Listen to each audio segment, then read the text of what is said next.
घर वालों की ये राय नहीं थी कि मैं साइंस स्ट्रीम को परस्यू करूं। इस बीच बीपीएससी की वैकेंसी आती है और मैंने उसको फिलअप किया। उस एग्जाम के ठीक 2 दिन पहले ये फिंगर काफ़ी बैडली इंजर्ड हो जाती है और मैं लिख नहीं पाती। अब 2 दिन के बाद एग्जाम थे, मतलब पूरा जहन जो इस उधेड़-बुन में लगा था कि अब क्या ही करना है, क्योंकि अगर मैं यहाँ पे चूकूंगी तो शायद ये चूक मुझ पे भारी पड़नी थी। सितारों के आगे जहां और भी हैं, अभी जिंदगी के मकाम और भी हैं, तो शाही है परवाज है तेरा काम, तेरे सामने आसमां और भी हैं। सबसे पहले तो जोश टॉक्स का तहे दिल से शुक्रिया कि मुझे ये मौका फराहम किया कि मैं अपनी कहानी आप सब तक पहुंचाऊं। मेरा नाम शाजिया फातिमा है और मैं Bihar education service research and training cadre की एक सीनियर ऑफिसर हूँ। मेरी पैदाइश बिहार के भोजपुर जिले के एक छोटे से शहर आरा में हुई। बचपन बिल्कुल ख्वाबों के जैसा था।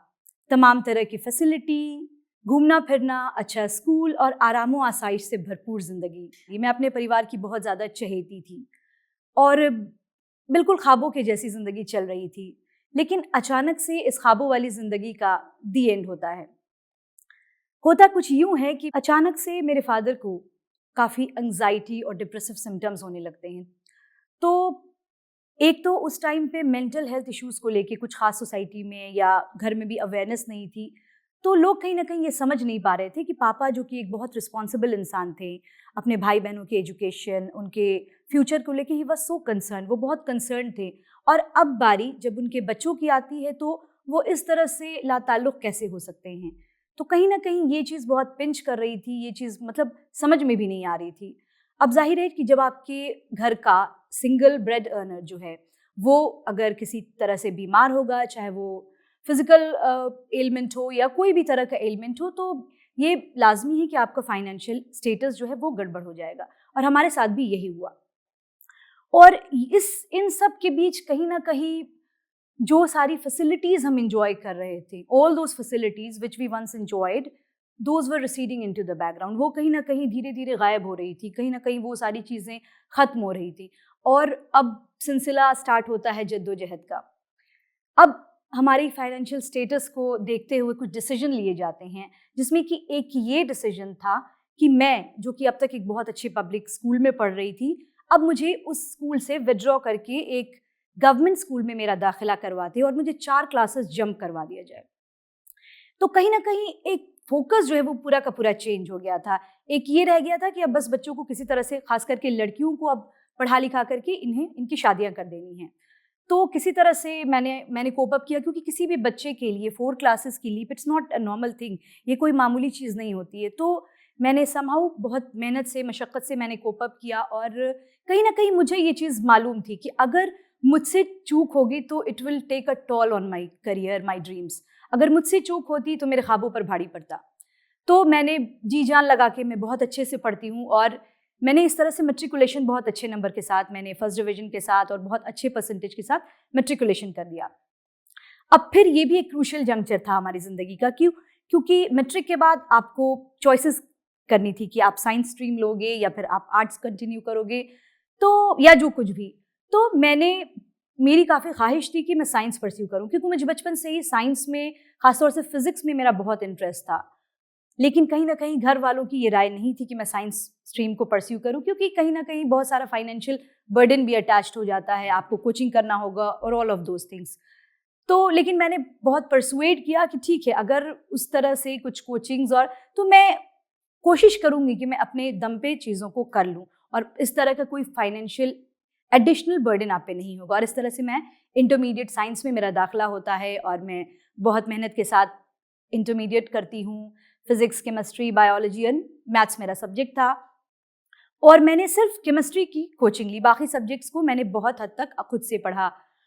और केमिस्ट्री की भी कोचिंग के लिए जब मैंने मैट्रिक पास किया था, तो जब आप मैट्रिक पास करते हैं, चूँकि मैट्रिक पास करना एक क्रूशियल जंक्चर होता है ज़िंदगी का, तो वहाँ पे आपके ख़ानदान वाले, आपके जो रिश्तेदार होते हैं, आपको कुछ तोहफे देते हैं, कुछ पैसे देते हैं। तो मैंने उन पैसों को बचा के रखा था और उन पैसों से मैंने इंटरमीडिएट में केमिस्ट्री पढ़ा। बाकी सारे सब्जेक्ट्स मैंने अपने से पढ़े और जो भी कॉलेज की क्लासेस होती थी बस उनको अटेंड करके। इस तरह से मैं इंटर भी बहुत अच्छे मार्क्स के साथ, बहुत अच्छे परसेंटेज के साथ मैंने इंटर कर लिया। अब मैं ग्रेजुएशन फिजिक्स के साथ लेती हूँ। ग्रेजुएशन किया। ग्रेजुएशन में भी मैं जब फाइनल ईयर में थी तो अपने एजुकेशन को सपोर्ट करने के लिए मैंने intermediate first year, second year, BSc part 1 और बीएससी पार्ट 2 की बच्चियों को, जिस कॉलेज में मैं पढ़ती थी वहाँ की हॉस्टल की लड़कियों को मैंने ट्यूशन्स दिया।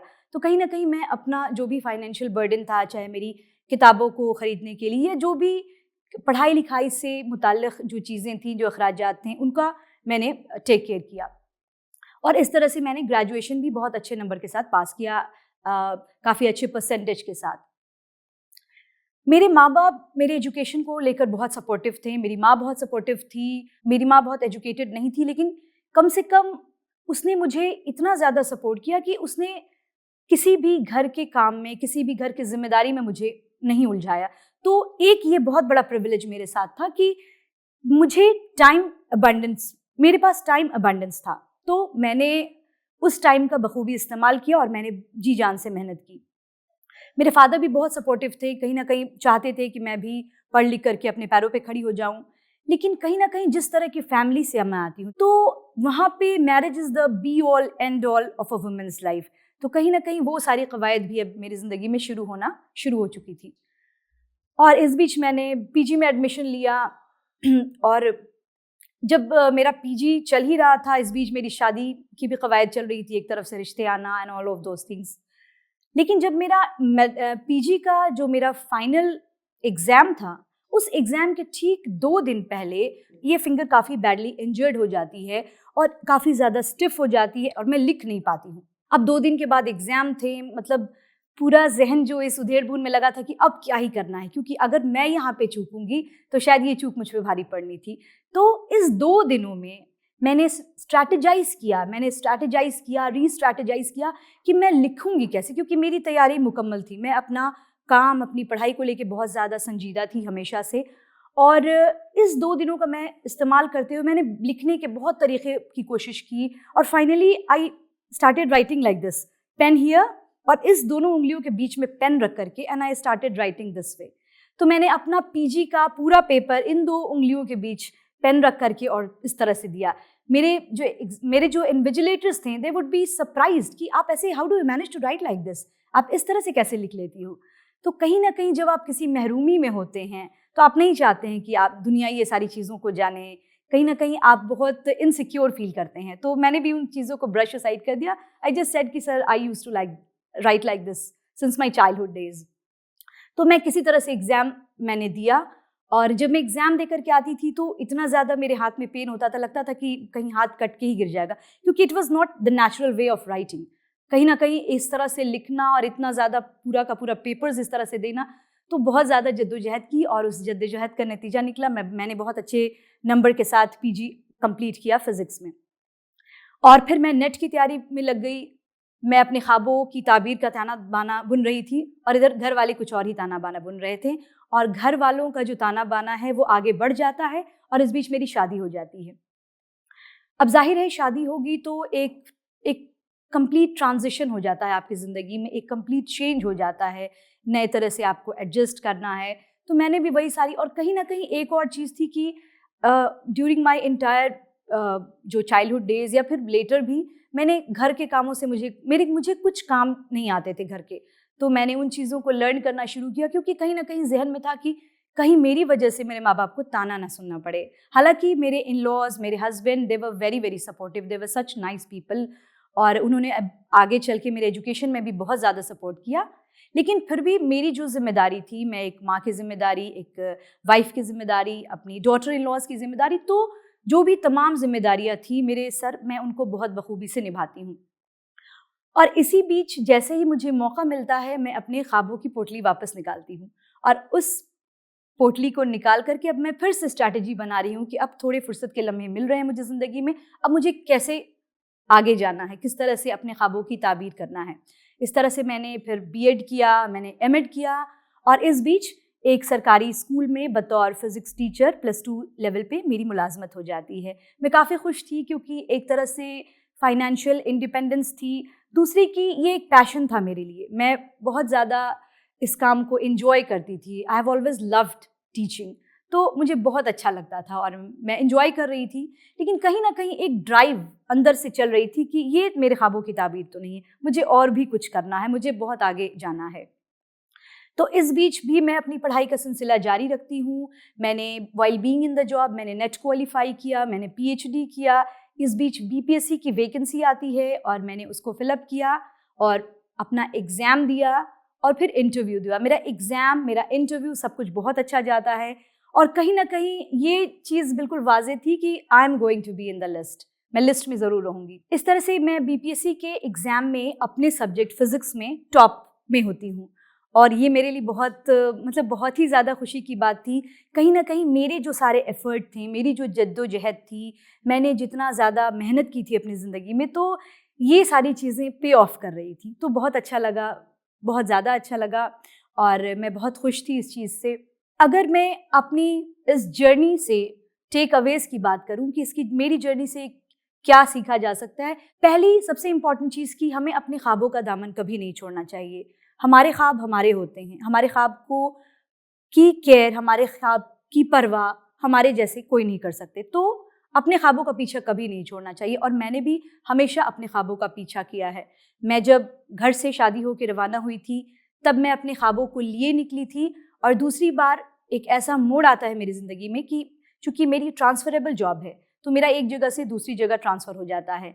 हालांकि मेरे हस्बैंड बहुत सपोर्टिव होते हैं मेरे एजुकेशन को लेके, मेरी जॉब और तमाम चीज़ों को, लेकिन कहीं ना कहीं चूँकि मैं एक कंजर्वेटिव फैमिली से थी तो एक लड़कियों का बाहर निकलना और दूसरी जगह जाके जॉब करना, ये सारी चीज़ें नॉर्मल नहीं थी। तो मुझे बहुत ज़्यादा परसुएड करना पड़ा अपने घर वालों को, अपने हस्बैंड को, और फाइनली मैं जॉब के लिए, अपने सपने के लिए, अपने ख्वाब के लिए घर से बाहर निकली। दूसरी जो बहुत इम्पॉर्टेंट चीज़ है वो ये कि इस पूरे सफ़र के दौरान मैंने अपने पोटेंशियल को जद्दोजहद के साथ, शिद्दत के साथ अनलॉक करने की कोशिश की है। हम सब अलग अलग पोटेंशियल के साथ पैदा होते हैं और मैंने भी अपने सफ़र में कुछ पोटेंशियल थे जो मैंने डिस्कवर किया कि मैं लिंग्विस्टिकली इंटेलिजेंट हूँ। तो मैंने अपनी उन सारी जो मेरी सलाहियत थी, मैंने उन सारी तमाम सलाहियतों को निखारा over the period of time, और ये भी एक बहुत इम्पॉर्टेंट चीज़ है।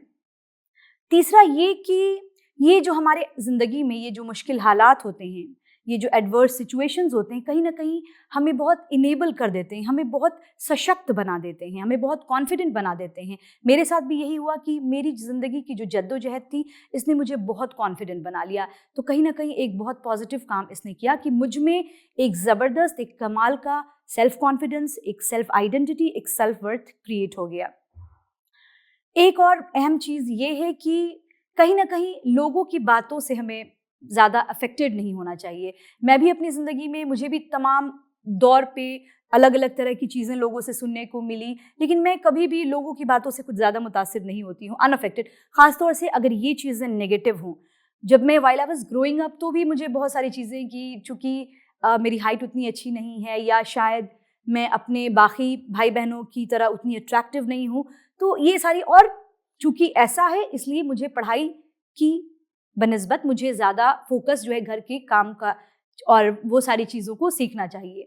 लेकिन कहीं ना कहीं मैं कभी भी अफेक्टेड नहीं हुई। जब मैंने बीपीएससी की तैयारी शुरू की थी, जब मैं जॉब में थी, तो उस टाइम पे भी मैं क्या करती थी कि मैं अपने क्लास लेने के बाद, मेरा जो क्लास होता था यूजुअल, उस टाइम के बाद जो भी मेरे पास स्पेयर टाइम बचता था, जो भी मेरे पास फुर्सत के लम्हे थे, मैं उसमें पूरे टाइम पढ़ती रहती थी। तो लोग तरह तरह के टैग्स आपको देते हैं, दे कॉल यू कि आप लोनर हैं, आप अकेले रहना पसंद करती हैं, शायद आपका दिमाग सही नहीं है, मतलब तरह तरह की चीज़ें।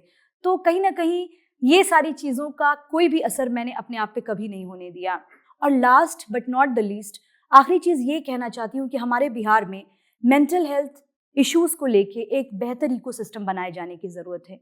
क्योंकि जब इस तरह के इश्यूज़ आते हैं तो ये कोई एक इंसान नहीं होता, it is not about an individual, पूरी की पूरी फैमिली इससे मुतासिर होती है। और उस इंसान का सिर्फ, इट इज़ नॉट कि मेंटल हेल्थ इश्यूज़ हैं तो कोई एक स्टेटस, उसका फाइनेंशियल स्टेटस, उसका फिजिकल स्टेटस, उसका इमोशनल स्टेटस, सब के सब बैडली अफेक्टेड हो जाता है।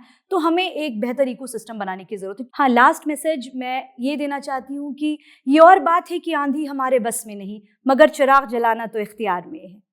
बहुत बहुत शुक्रिया। थोड़ा सबके अगर ऐसा लग रहा हो कि जोश टॉक्स बिहार जमीनी स्तर के कहानी, किस्सा और लोग सबके जीवन यात्रा अगर दिखा रहा है तो एक सब्सक्राइब करूँ, लाइक करू आ वीडियो शेयर करते रहो।